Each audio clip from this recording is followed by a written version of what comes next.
Indrajit study point में आप सभी का स्वागत है। हम पढ़ रहे हैं एनसीईआरटी बुक अध्याय 2 पत्रकारिता के विविध आयाम भाग 4। हमने ऊपर हाथियों की कहानी बताया।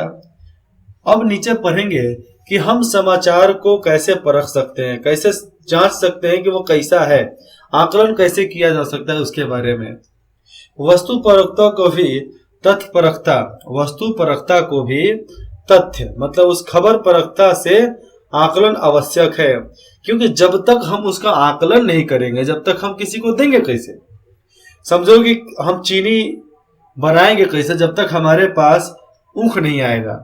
तो जब हमारे पास ऊख आ जाता है, गन्ना आ जाता है, तो गन्ने को हम धोएंगे, धोने के बाद फिर उसको हम पेरेंगे, पेरने के बाद उसका रस निकालेंगे, रस के निकालने के बाद उसको कंपनी में उसको गर्म करेंगे, गर्म करने के बाद लिक्विड डालेंगे, लिक्विड डालने के बाद साफ करेंगे, साफ करने के बाद जमाएंगे, जमा कर तब काटेंगे, तब हमारा बनता है असली मायने में चीनी, जिसका आकलन आवश्यक है। जब तक हम गन्ने का आकलन करके चीनी नहीं बनाएंगे, बाजार में कोई चीनी खरीदेगा? गन्ना को टुकड़ी टुकड़ी टुकड़ी काट कर दे दे, कोई खरीदेगा? नहीं खरीदेगा। वस्तु परखता और तथ्य परखता के बीच काफी समानता भी है, ये दोनों एक तरीके से सामान्य भी हैं। कैसे? लेकिन दोनों के बीच के अंतर को भी समझना जरूरी है। एक जैसे होते हुए भी ये दोनों अलग विचार के हैं। जैसे में कैसे?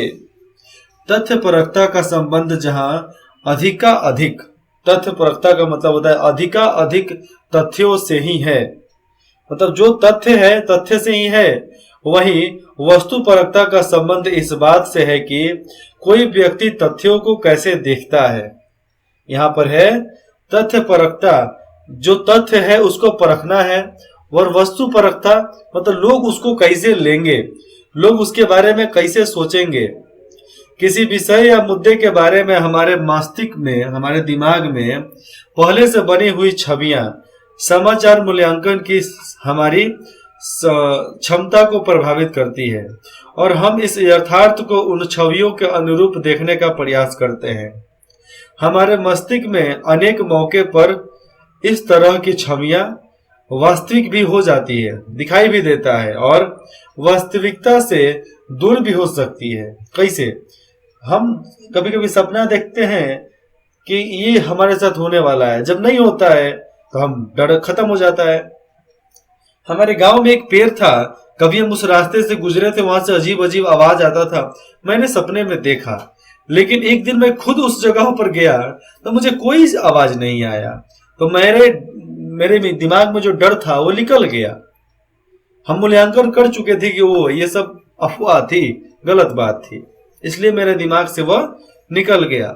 और हम इस यथार्थ को उन छवियों के अनुरूप देखने का प्रयास करते हैं कि नहीं, अब कुछ नहीं है। हमारे मस्तिष्क में अनेक मौकों पर इस तरह की छवियां वास्तविक भी हो सकती है और वास्तविकता से दूर भी हो सकती है।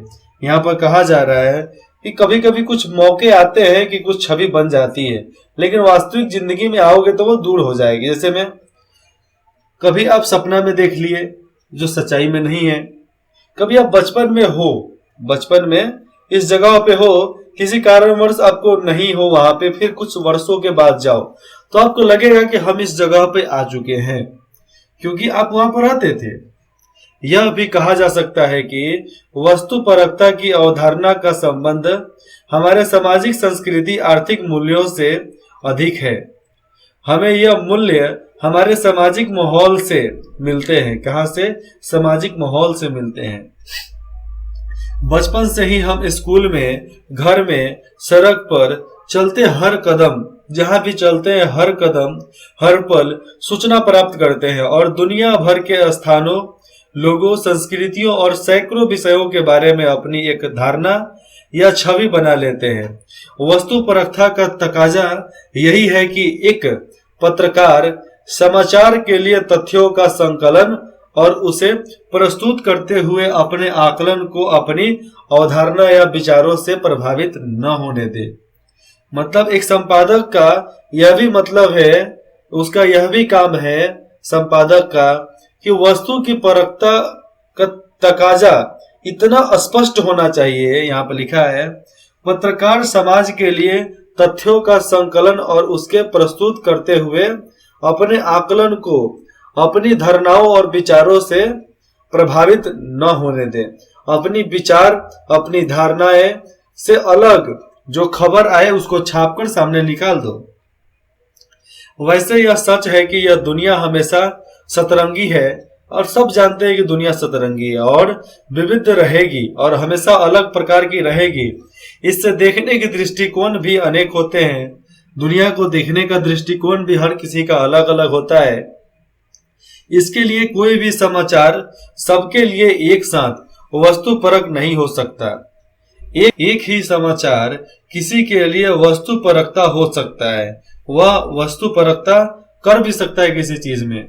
जैसे किसी के लिए एक तरह से देख लो, किसी के लिए क्या हो गया, एक ही समाचार वस्तुपरकता हो सकता है या किसी के लिए पुनः ग्रह हो सकता है, मतलब उसको पढ़कर फिर से वो रच सकता है, चाहे उससे प्रभावित हो सकता है। लेकिन एक पत्रकार को जहां तक संभव हो अपने लेखन में वस्तुपरकता का ध्यान जरूर रखना चाहिए कि हम क्या कर रहे हैं। अब आता है निष्पक्ष, फेयरनेस। हमें हर धर्म से बीच का भाव निभाना है, मतलब ना इसके पक्ष में ना उसके पक्ष में, हम बिचवलिए ठीक है। अब यहां से देखते हैं स्रोत और पत्रकारिता। पत्रकारिता और स्रोत के आपसी संबंधों से भी किसी समाज के पत्रकारिता का स्वरूप निर्धारित होता है। आमतौर पर समाचारों के विविध और बहुत स्रोत होते हैं और मीडिया में विविधता के लिए आवश्यक है कि समाचार के स्रोत भी विविध हो, मतलब अलग अलग हो। हालांकि हाल के वर्षों में मीडिया में विविधता को लेकर अनेक सवाल उठाए गए हैं और कुछ अनुसंधान इस ओर इशारा करता है कि कुछ रिसर्च इस तरफ और इशारा करता है कि मीडिया में विविधता की कमी आ रही है।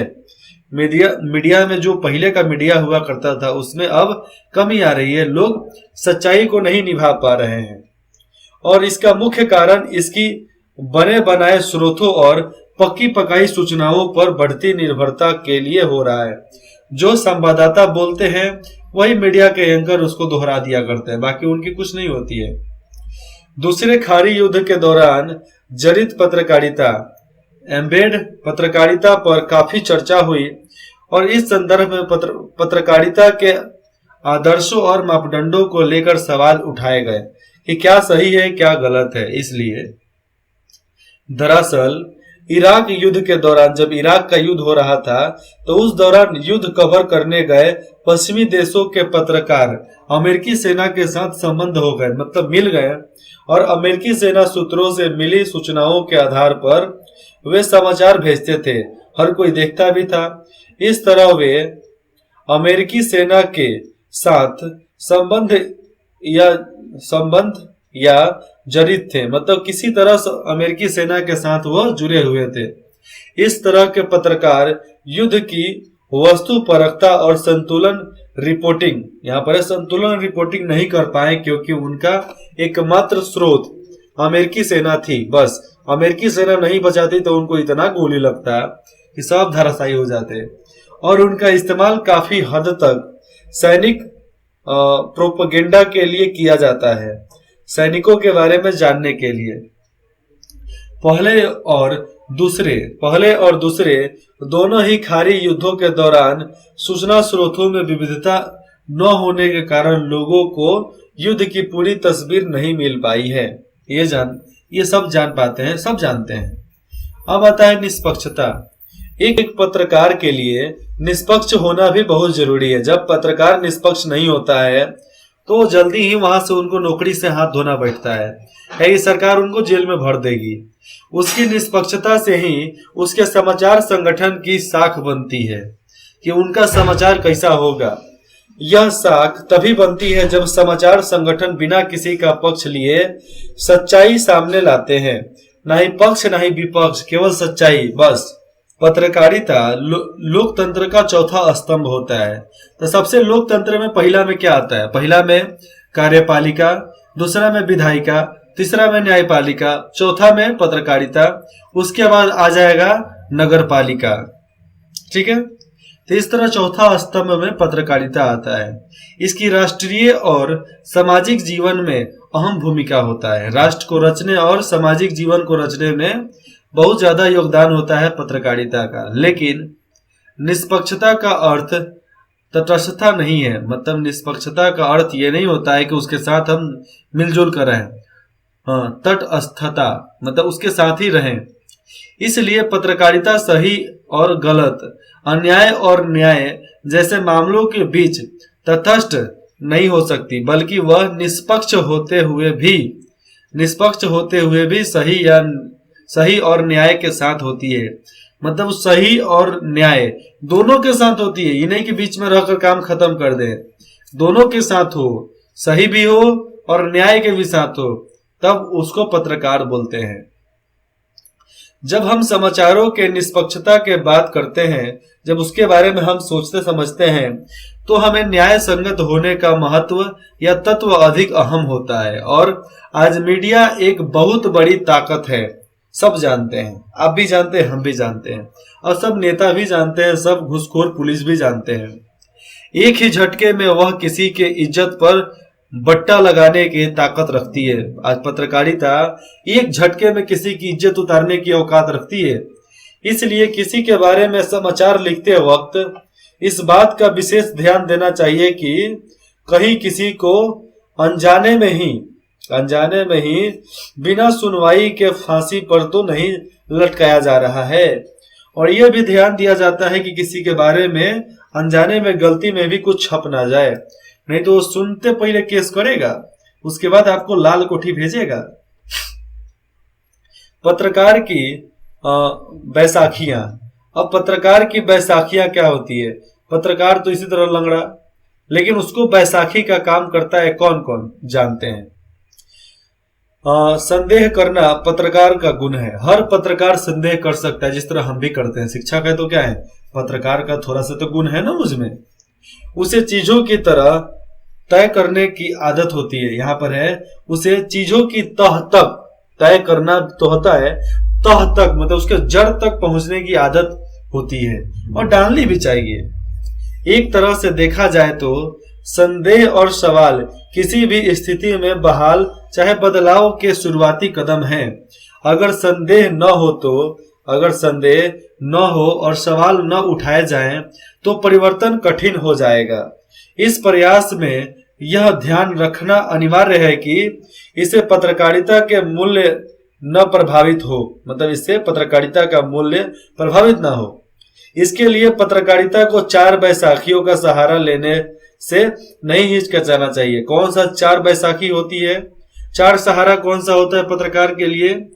ये बैसाखियां संकट या दुविधा के समय उसके काम आती है। जैसे में पहली बैसाखी है सच्चाई। पत्रकार का पहला बैसाखी कौन है? सच्चाई। विश्वसनीयता इसी पर टिकी हुई होती है।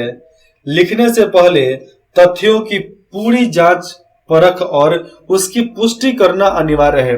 लिखने से पहले उसकी पूरी जांच पड़ताल कर डालो। उसे बयानों और तोड़ना मोड़ना नहीं चाहिए, उसको बदलना तोड़ना मोड़ना नहीं चाहिए। उस बयान को जैसा है वैसा छापो, सही करके। यह सुनिश्चित करना चाहिए कि समाचार में अफवाहों को जगह ना मिले। अगर समाचार में अफवाह में जगह मिल गई तो गड़बड़ भैया। दूसरी बैसाखी है संतुलन बनाए रखना। संतुलन सच्चाई की कसौटी पर कसे जाने के बावजूद यह अनिवार्य है कि तथ्यों, बयानों और आंकड़ों के इस्तेमाल में संतुलन रखा जाएगा।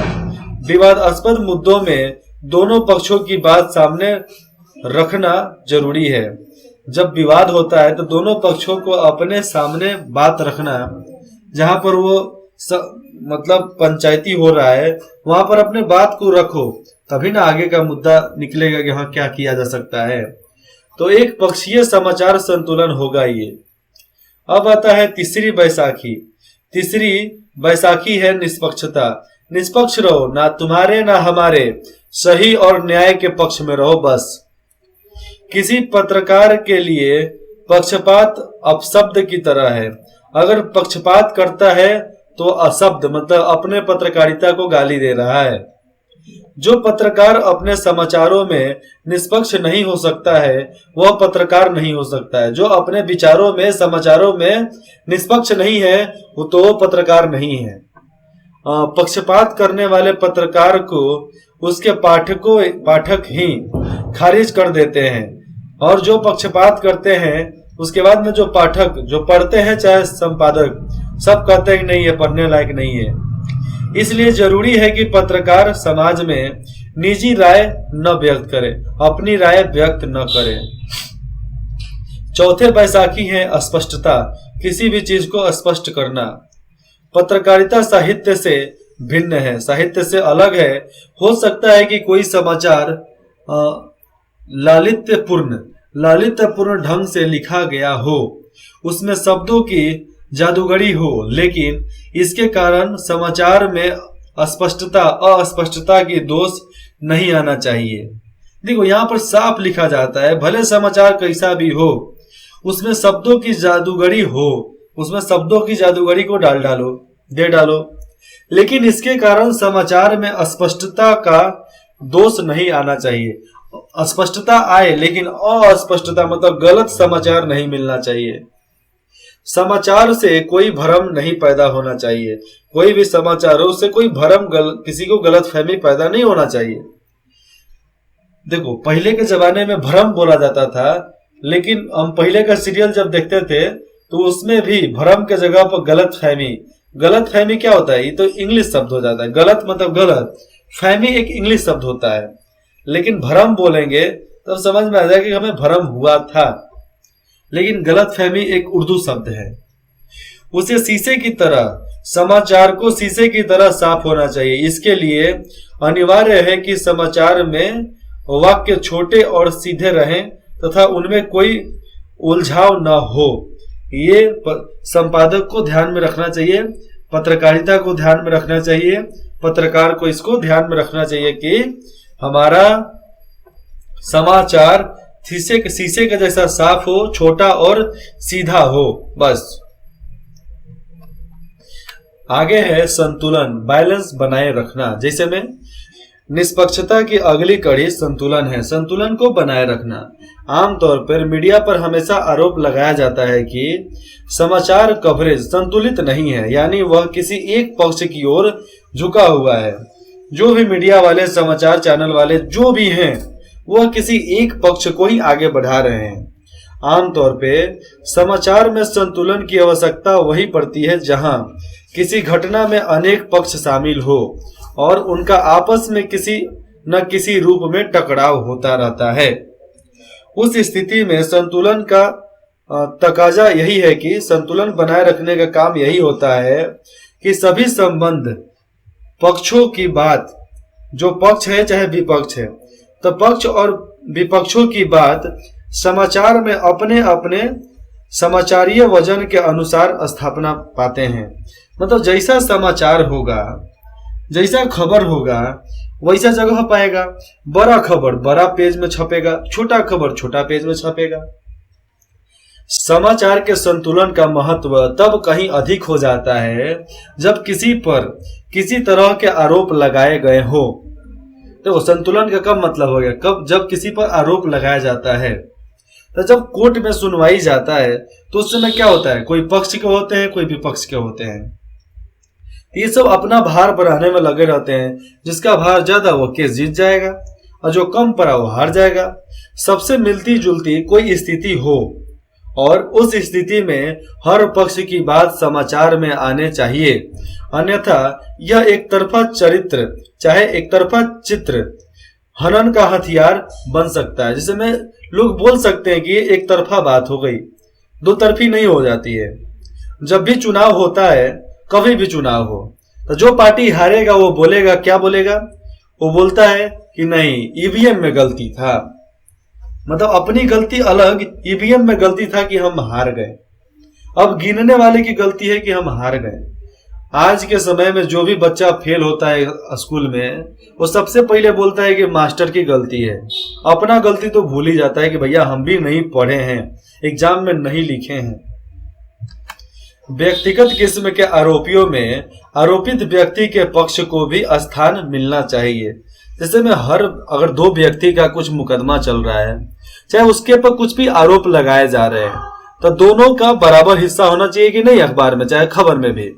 लेकिन यह स्थिति तभी संभव हो सकती है जब आरोपित व्यक्ति सार्वजनिक जीवन में हो और आरोपों के पक्ष में पक्के सबूत नहीं हो।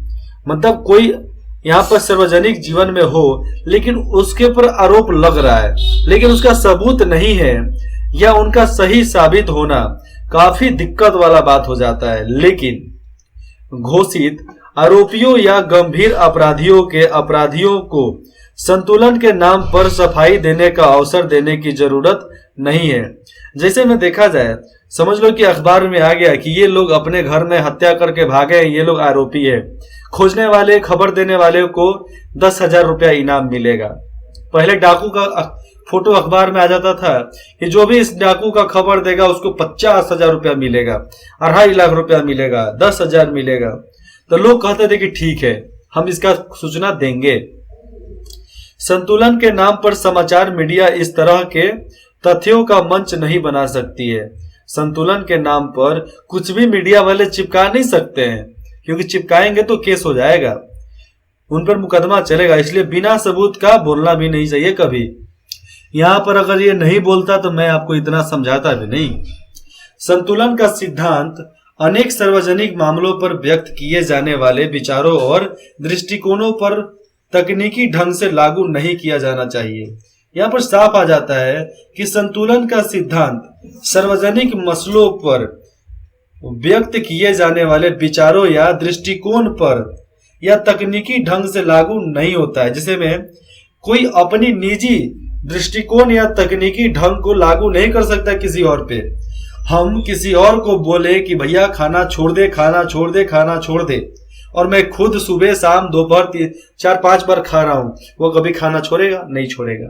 जैसे में एक बार एक माता अपने बच्चे को साईं बाबा के पास ले गई और बोली कि बाबा ये चाना बहुत खाता है, कच्चा चाना, इसको कुछ कहिए कि चाना खाना छोड़ दे, भाई आपका भक्त है, आप एक बार बोलिएगा तो ये मान लेगा।